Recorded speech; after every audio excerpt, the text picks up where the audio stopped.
Asia cup के लिए 17 सदस्यीय भारतीय क्रिकेट टीम की घोषणा के साथ ही ये चर्चा आम हो गई है कि क्या चुनी गई टीम में इतना दम है कि वो पाकिस्तान को शिकस्त दे सके।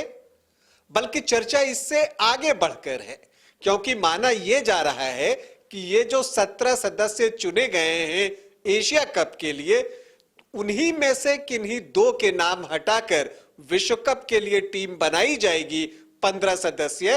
तो अब चर्चा यह भी है कि क्या इस टीम में इतना दम है कि वो भारत को 12 सालों बाद एक बार फिर से विश्व कप दिला सके। आज इसी विषय पर हमारी चर्चा होगी।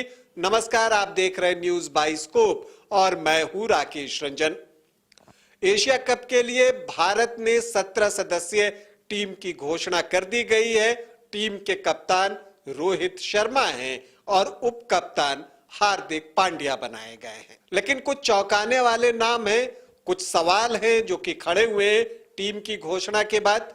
तो जो एक चौंकाने वाला नाम है वो ये है कि तिलक वर्मा को टीम में शामिल किया गया है।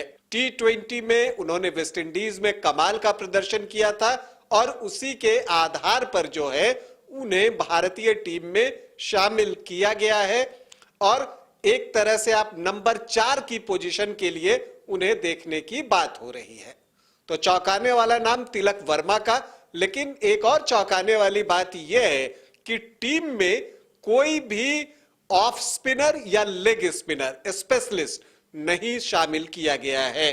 अगर आप देखें तो न तो यजुवेंद्र चहल को टीम में शामिल किया गया है, न ही कोई स्पेशलिस्ट ऑफ स्पिनर है, चाहे आप रविचंद्रन अश्विन की बात कर लें या वाशिंगटन सुंदर की बात कर लें। तो ऐसी स्थिति में सवाल यह उठता है कि अगर जब आप विश्व कप में जाते हैं तो कई ऐसे देश हैं जिसमें कि लेफ्ट हैंडर बैटर्स की संख्या ज्यादा है, और चूंकि ये विश्व कप भारत में होना है और एशिया कप जो है वो श्रीलंका में होना है, तो दोनों ही जगह जो है वो स्पिन फ्रेंडली है।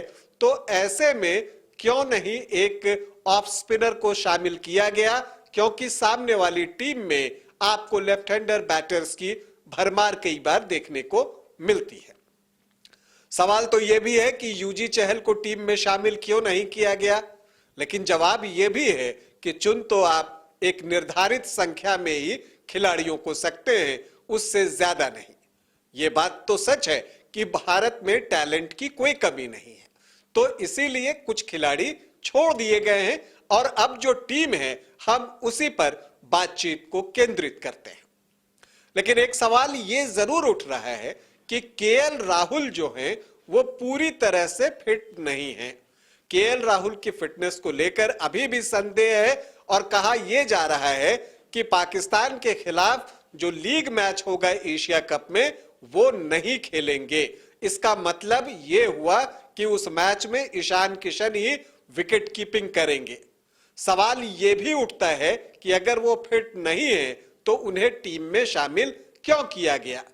कहा जा रहा है कि जो उन्हें जो एक थाई में चोट थी और उसमें जो इंजरी थी उससे तो वो उबर चुके हैं, लेकिन एक निगल है उनके साथ और देखना यह है कि वो कब तक फिट होते हैं।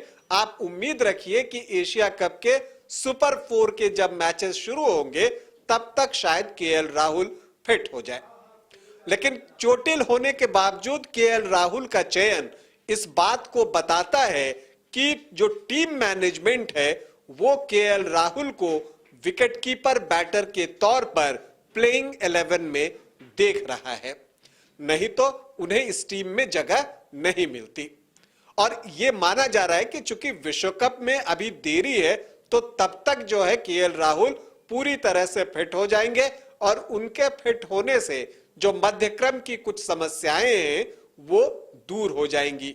तो यह माना जा रहा है और इसी आधार पर कहा जा रहा है कि केएल राहुल का सिलेक्शन हुआ है। टीम की अगर हम बात करें और दम की बात करें तो यह तो है कि टीम में दमदार खिलाड़ियों की कोई कमी नहीं है। 6 बैटर्स चुने गए हैं और अगर आप उनके नाम सुने तो आपको पता चल जाएगा कि उनका दमखम क्या है या विश्व क्रिकेट में उनका रुतबा क्या है। रोहित शर्मा, विराट कोहली, इसके अलावा शुभमन गिल, ये तो टॉप 3 में आप मान कर चलिए कि आपको दिखने वाले हैं।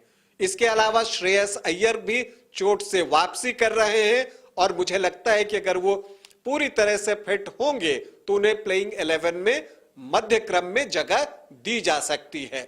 इसके अलावा सूर्य कुमार यादव हैं, तिलक वर्मा हैं। अब हम देखें कि दो जो विकेट कीपर बैटर चुने गए हैं उसमें ईशान किशन और केएल राहुल हैं। अब अगर हम तेज गेंदबाज ऑलराउंडर्स की बात करें तो हार्दिक पांड्या जो बैटर कम पेस बॉलर के तौर पर चुने गए हैं और शार्दुल ठाकुर जो पेस बॉलर कम बैटर के तौर पर चुने गए हैं। तो ये दो ऑलराउंडर आपको तेज गेंदबाजी के डिपार्टमेंट में मिलेगी। तो फास्ट बॉलर ऑलराउंडर दो हो गए। दो स्पिनर ऑलराउंडर हैं, वो कौन कौन है? वो हैं रविंद्र जडेजा और अक्षर पटेल। तो ये दो खिलाड़ी आपको आ गए। इसके अलावा अगर हम बात करें विशुद्ध स्पिनर की तो कुलदीप यादव जो कि इन दिनों कमाल की फॉर्म में है, उन्हें टीम में जगह दी गई है और ये उनके साथ न्याय हुआ है, ये बात कहनी पड़ेगी। और इसके लिए चयनकर्ता जो हैं वो बधाई के पात्र भी हैं, क्योंकि अक्सर कुलदीप जो है वो छूट जाया करते हैं। और जो तेज गेंदबाजी का जो डिपार्टमेंट है हमारा, वो बहुत स्ट्रांग दिख रहा है जसप्रीत बुमराह की वापसी के बाद। जसप्रीत बुमराह ने आयरलैंड में जिस तरह का प्रदर्शन किया है उसके बाद उम्मीदें काफी बंध गई हैं और लगता है कि उनके आने से जो भारत का तेज गेंदबाजी का डिपार्टमेंट है वो और स्ट्रांग हो जाएगा। तो तेज गेंदबाजी में जो 4 पेस बॉलर हैं उनमें जसप्रीत बुमराह, मोहम्मद शमी, मोहम्मद सिराज और प्रसिद्ध कृष्णा को भी टीम में जगह मिली है।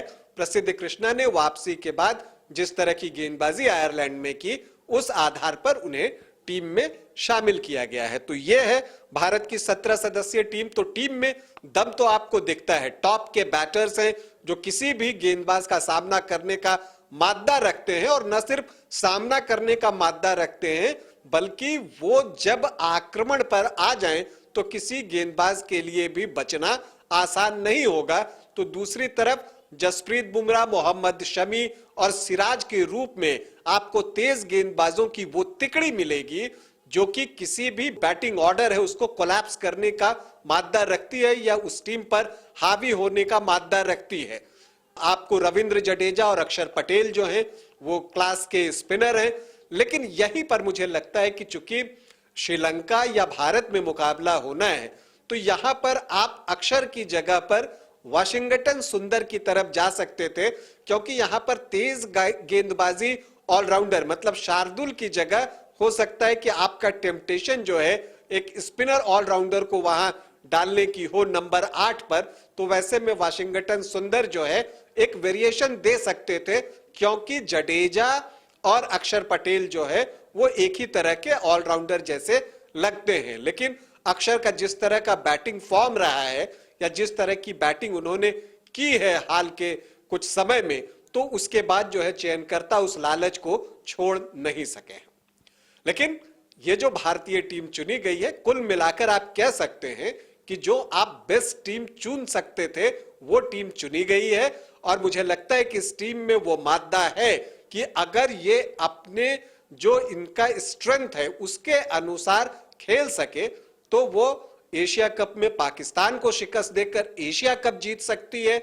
इसके अलावा 12 साल बाद वो खुशखबरी भी भारतीय खेल प्रशंसकों को दे सकती है जिसके लिए हम जो है 2011 के बाद से इंतजार कर रहे हैं। मतलब इस टीम में विश्व कप जीतने का भी माद्दा है। अभी के लिए इतना ही, इजाजत दें, नमस्कार।